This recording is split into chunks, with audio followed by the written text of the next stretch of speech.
Hello students, हम लोग chapter 11 के विविध प्रश्नावली पे हैं और क्वेश्चन नंबर है 1। क्या कह रहा है? सिद्ध कीजिए कि मूल बिंदु से बिंदु इतना को मिलाने वाली रेखा बिंदुओं, यहाँ पे देखिए दो बिंदु दिए गए, इतना और इतना, से निर्धारित रेखा पर लंब है। यानी कि मूल बिंदु और इस बिंदु को मिलाने वाली रेखा, बिंदु इसको और इसको मिलाने वाली रेखा पर लंब है, ये हमें दिखाना है। तो हम लोग यहाँ पे लिखते हैं मूल बिंदु, जिसका निर्देशांक आपका क्या होगा 0 0 0 तथा 2 2 1 1, ये दूसरा बिंदु है, को मिलाने वाली रेखा का दिक् अनुपात क्या होगा? दिक् अनुपात, यानी हम लोग इसे दे देंगे यहाँ पर दिक् अनुपात को क्या देंगे A1 B1 C1। ये क्या हो जाएगा? हम लोग क्या करेंगे यहाँ पे x2 माइनस x1, यानी हो जाएगा 2 minus 0, y2 minus y1 1 minus 0 और z2 माइनस 0 यानी 1 माइनस 0, यानी कि 2 1 1 आ जाएगा। अब फिर दूसरी ओर लिख सकते हैं यहाँ पे कि बिंदु 3 5 माइनस 1 और दूसरा 4 3 माइनस 1 को मिलाने वाली रेखा, मिलाने वाली रेखा,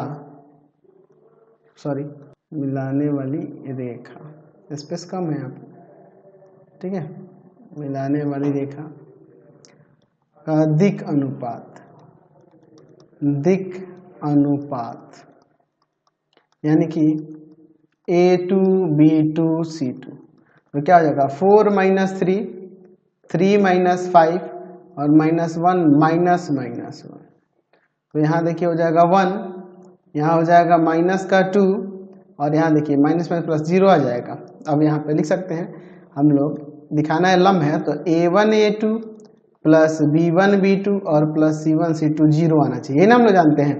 तो हो जाएगा 2 गुना 1 प्लस 1 गुना माइनस 2 प्लस 1 गुना में 0, तो यहाँ आ जाएगा 2 माइनस 2 और यहाँ 0, तो 0 आ गया कि नहीं? इसलिए कह सकते हैं कि रेखाएं एक लंब है, इसलिए कह सकते हैं कि रेखाएं एक दूसरे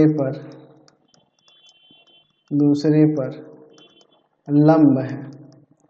या हम ऐसे भी कह सकते हैं कि मूल बिंदु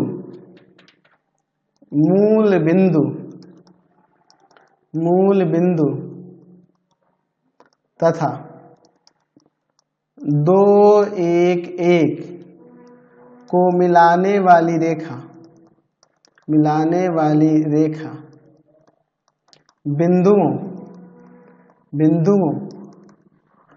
दो बिंदु है 3 5 माइनस 1 और 4 3 माइनस 1 को मिलाने वाली रेखा पर लंब है, मिलाने वाली रेखा पर लंब है। समझ गए? चलिए नेक्स्ट